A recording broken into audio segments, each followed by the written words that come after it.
Asalaamu calaykum waraxmatullaahi wabarakaatu. Kusoo dhawaada Grand Online Academy. Waxaan idiin hayaa bishaaro oo fursad qaali ah dhammaan ummadda Soomaaliyeed meel kasta daafaha dunida ka joogto.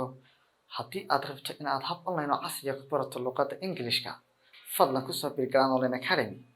Waxaan idiin haynaa koorsooyin cusub, waxaana qaadanaynaa fasalo bilow ah, gaar ahaan fasalka ugu muhiimsan ee aan qaadanayna waxa weeyaan Grammar for Spoken English.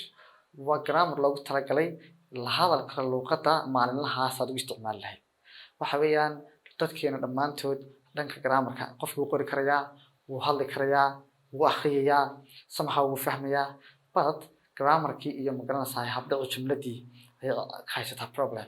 Taas baan idiin xalinay anagoo ka jawaabayna dalbashada iyo codsiga ardayda kala duwan ee college ku xidhan.